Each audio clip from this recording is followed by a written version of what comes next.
Welcome to the deep dive.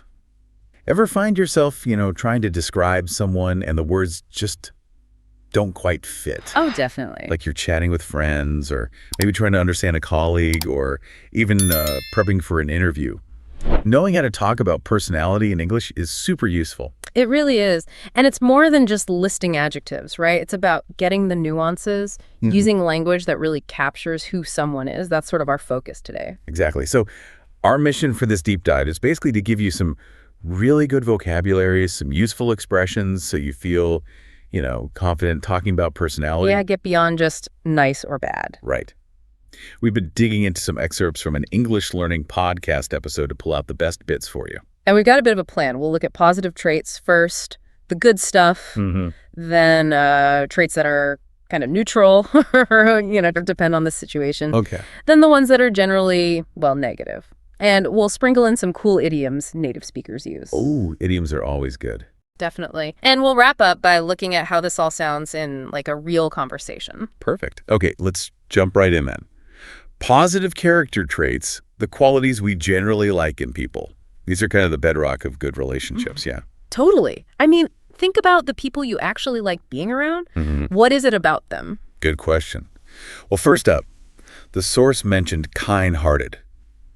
Someone who genuinely cares about others is considerate. Right. The example was, my grandmother is so kind-hearted. She always helps everyone.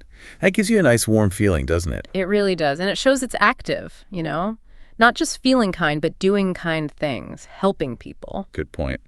Okay, next, reliable. This feels crucial. Just trustworthy, dependable. Absolutely essential. The example, Tom is really reliable. If he says he'll do something, he'll do it. Simple, but so important personally and professionally. Oh, definitely. Knowing you can count on someone, that builds trust. In a team, forget about it. You need reliable people. Totally. Then hardworking.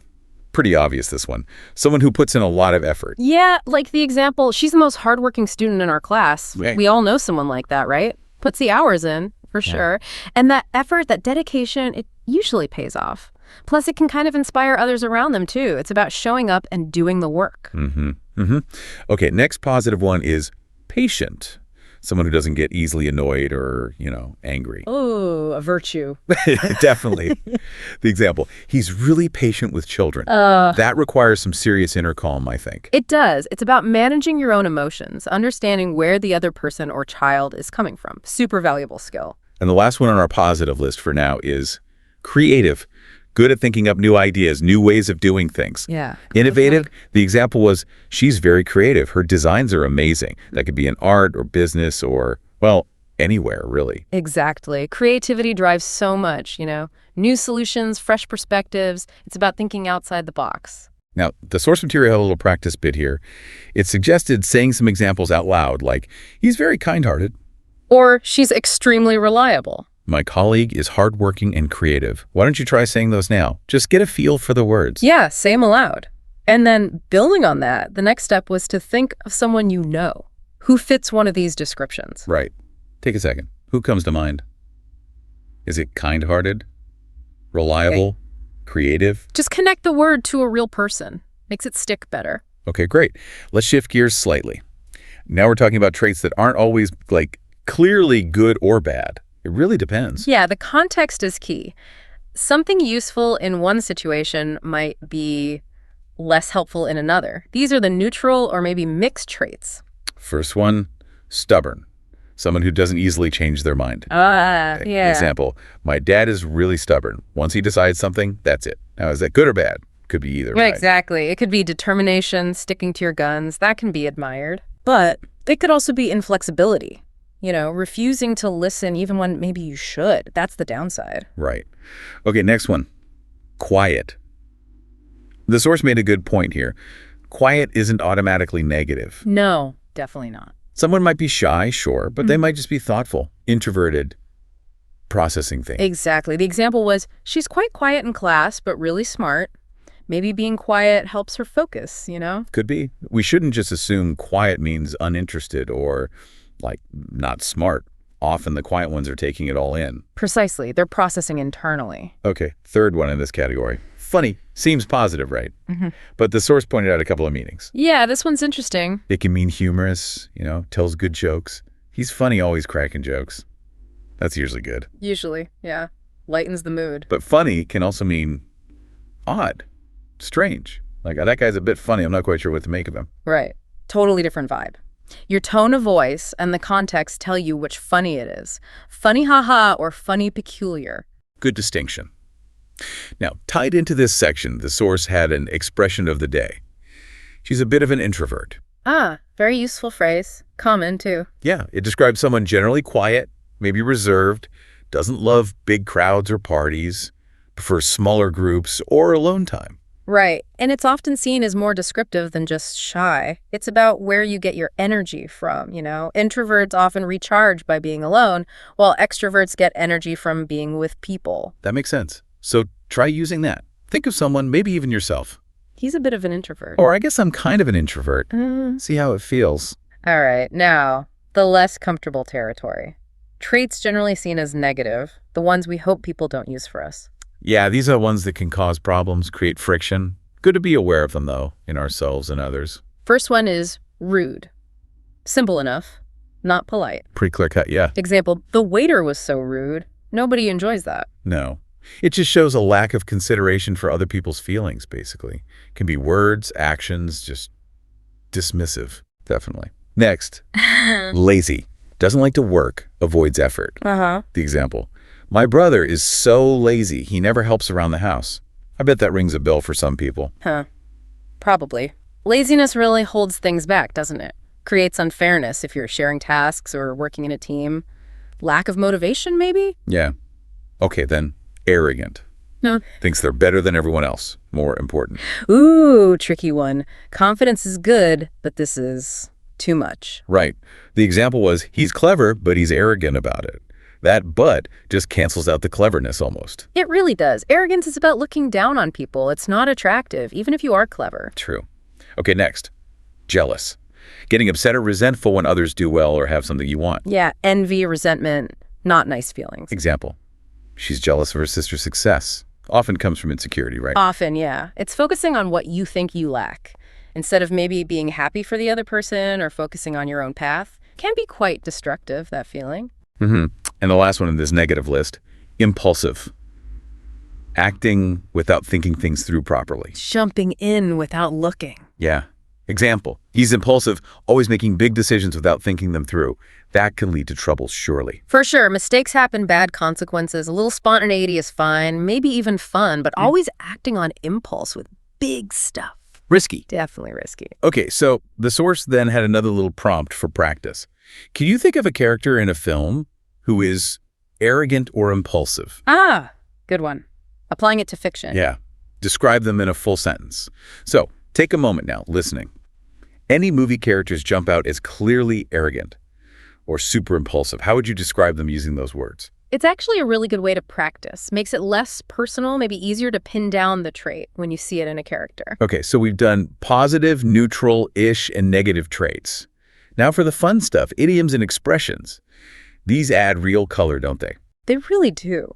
Idioms pack a lot of meaning into just a few words, and using them makes you sound, more natural, more fluent. Okay, first one.